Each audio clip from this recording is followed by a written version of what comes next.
नमस्कार छात्रों, स्वागत है आपका मेरे YouTube channel Datta reading point में।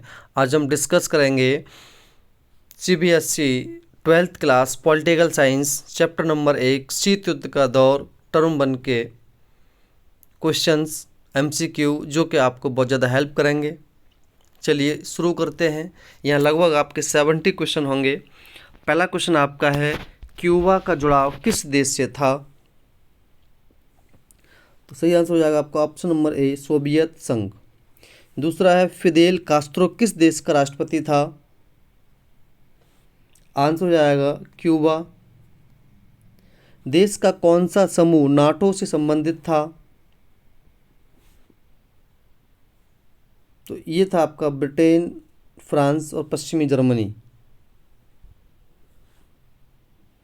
क्यूबा मिसाइल संकट कब उत्पन्न हुआ? ऑप्शन नंबर ए, 1962 में। शीत युद्ध किन देशों के बीच जारी था?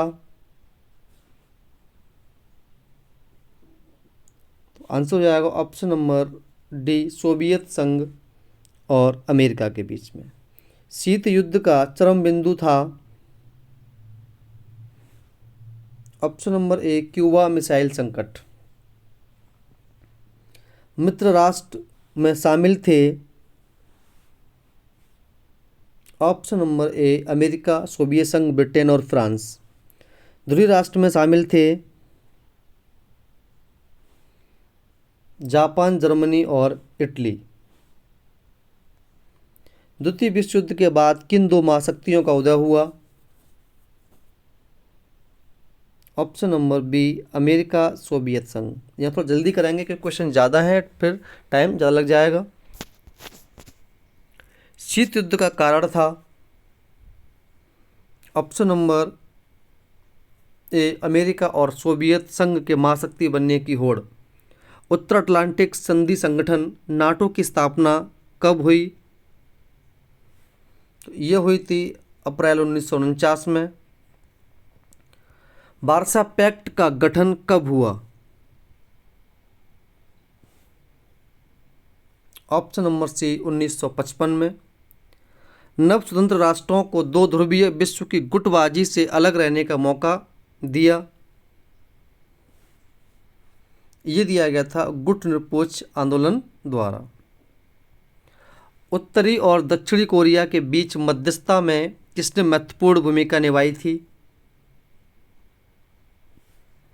तो ये निभाई थी option number A, Jawaharlal Nehru. गुट निरपेक्षता, गुट निरपेक्ष आंदोलन की जड़ में किसकी भूमिका थी? तो ये तीनों के तीनों नेता थे ये। तो यहाँ हो जाएगा ऑप्शन नंबर डी, सभी। निम्न में से कौन सा कथन गलत है? गलत आपका कौन सा हो जाएगा? ऑप्शन नंबर सी, अगस्त 1942 में अमेरिका के दो शहरों पर बम गिराए गए थे। जापान में गिराए गए थे, ना कि अमेरिका में। शीत युद्ध के बारे में निम्नलिखित में से कौन सा कथन गलत है? आंसर हो जाएगा ऑप्शन नंबर डी, अमेरिका और सोवियत संघ सीधे युद्ध में शामिल थे। निम्न में से कौन सा कथन गुट निरपेक्ष आंदोलन के उद्देश्य पर प्रकाश नहीं डालता? ऑप्शन नंबर सी, वैश्विक मामले में तटस्थता की नीति अपनाया। निम्न में से कौन सा कथन समकालीन विश्व व्यवस्था के बारे में गलत है? ऑप्शन नंबर डी, अंतर्राष्ट्रीय कानूनों का उल्लंघन करने वाले देशों को संयुक्त राष्ट्र द्वारा कड़ी सजा दी जाती है। नीचे महाशक्तियों द्वारा बनाए गए सैन्य संगठनों की विशेषता बताने वाले कुछ कथन दिए गए हैं, गलत कथन को बताइए। यहाँ आपका हो जाएगा ऑप्शन नंबर डी, महाशक्ति सभी सदस्य देशों को अपने परमाणु हथियार विकसित करने में मदद करती हैं। शीत युद्ध संबंधी निम्न कथनों में से कौन सा कथन असत्य है? इसने एक और विश्व युद्ध को जन्म दिया। नाटो का मुकाबला करने के लिए डैश ने वार्सा पैक्ट की स्थापना की? ये की गई थी पूर्वी गठबंधन द्वारा। Option number A. प्रथम गुटनिरपेक्ष सम्मेलन 1961 में हुआ, तो ये हुआ था बेलग्रेड में। बांग्लादेश संकट के समय भारत ने डैश के साथ मित्रता की संधि की, तो ये जो की गई थी ये की गई थी सोवियत संघ के साथ में। शीत युद्ध के दौरान डैश के सिद्धांत ने पारस्परिक युद्ध नहीं होने दिया।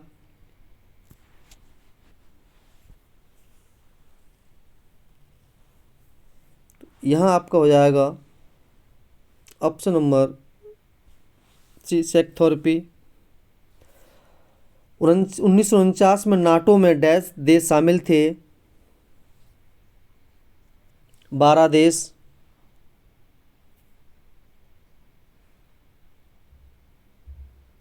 नेक्स्ट है डैश नेता गुटनिरपेक्ष आंदोलन संस्थापक माने जाते हैं, ये 5 नेता थे। अमेरिका में स्वतंत्रता की लड़ाई डैश में हुई थी, तो ये 1789 में। 1945 में मित्र देशों की सेना में संयुक्त राज्य अमेरिका, ब्रिटेन, सोवियत संघ और शामिल थे, ऑप्शन नंबर सी, फ्रांस। 1962 में क्यूबा में परमाणु मिसाइल तैनात कर दी खुश्चेव ने।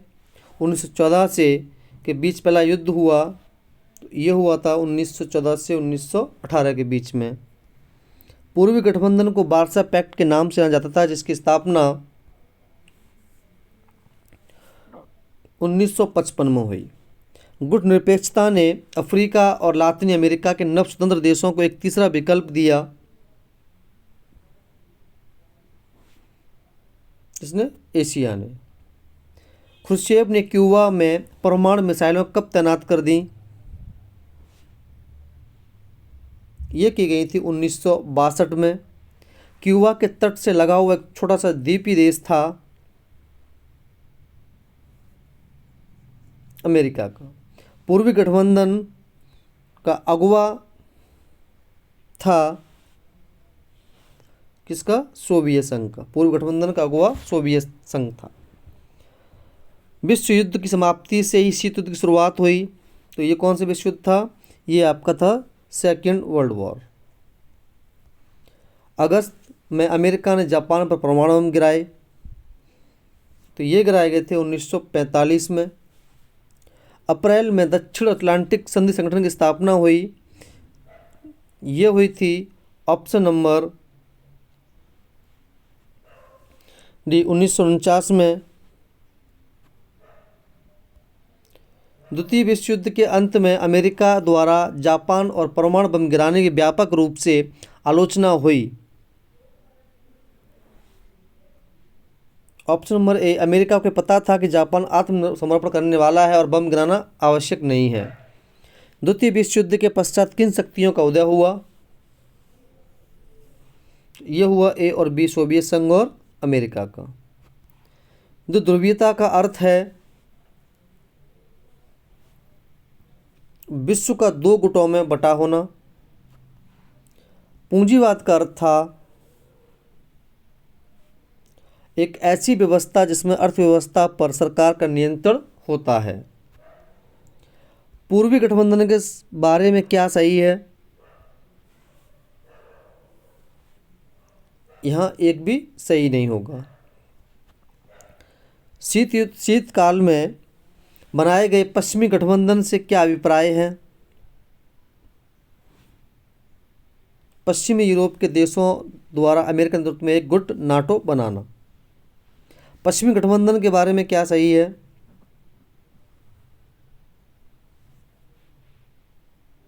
एक तो ये हो ही गया। दूसरा, अधिकांश पश्चिमी देशों द्वारा उत्तर अटलांटिक संगठन नाटो की स्थापना की गई, तो यहाँ पे ए और बी दोनों सही हो जाएंगे, ऑप्शन नंबर सी। महाशक्तियों को छोटे देशों के भू क्षेत्रों की आवश्यकता क्यों थी,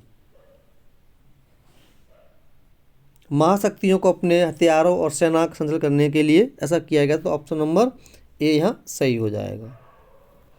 द्वितीय विश्व युद्ध कब हुआ था, ये शुरू हुआ 1939 में। द्वितीय विश्व युद्ध के दौरान मित्र राष्ट्रों की अगुवाई कौन कर रहा था? यहाँ पे ये सारे ही थे ये। अपरोध किसे कहते हैं? जब दोनों पक्ष शक्तिशाली और परस्पर विनाश करने में समर्थ होते हैं तब कोई भी पक्ष युद्ध का खतरा नहीं उठाना चाहता। वार्सा पैक्ट को पूर्वी गठबंधन भी क्यों कहा जाता है?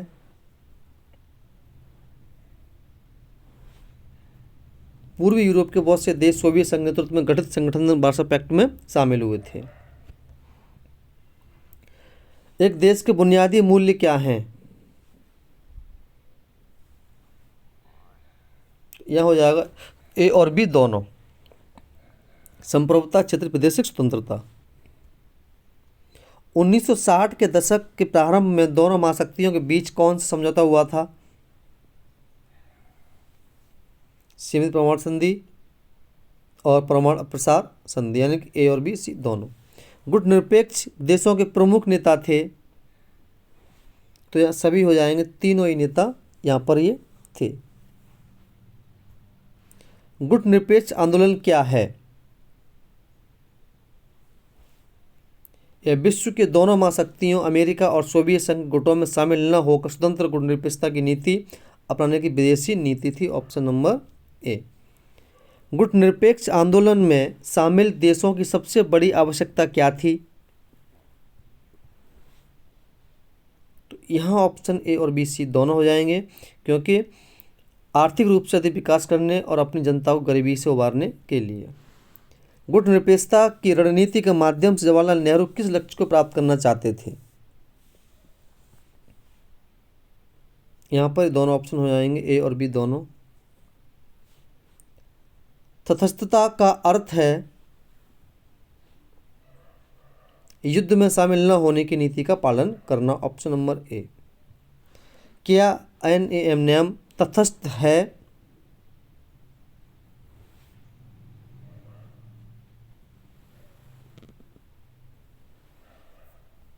तो यहाँ हो जाएगा नहीं।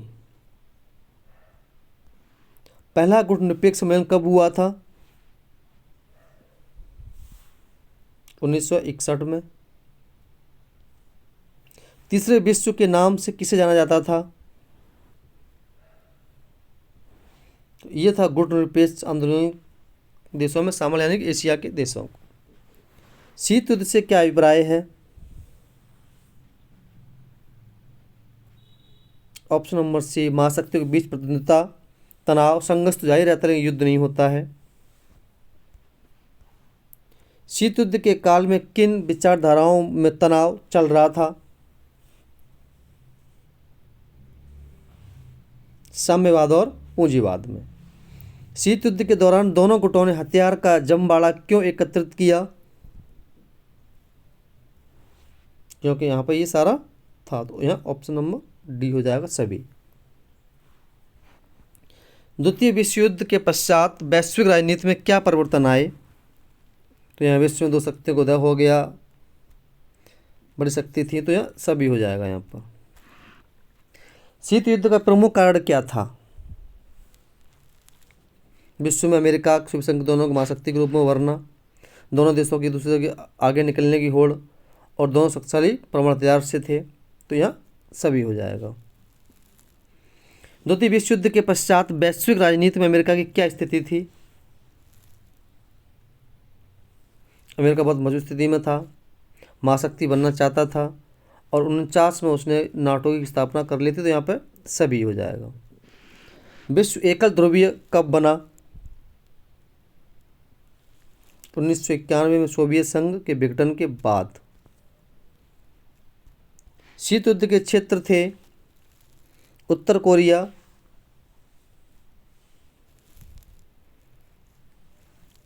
तो यहाँ ऑप्शन नंबर यहाँ पे हो जाएंगे, ऑप्शन नंबर ए और बी दोनों। तो ये है आपके 70 क्वेश्चन लगभग। अगर आप कोई क्वेश्चन बाई मिस्टेक गलत हो गया हो तो आपसे कमेंट बॉक्स में ज़रूर बताएं। अगर आपकी वीडियो अच्छी लगी तो आप दोस्तों में शेयर करें। धन्यवाद।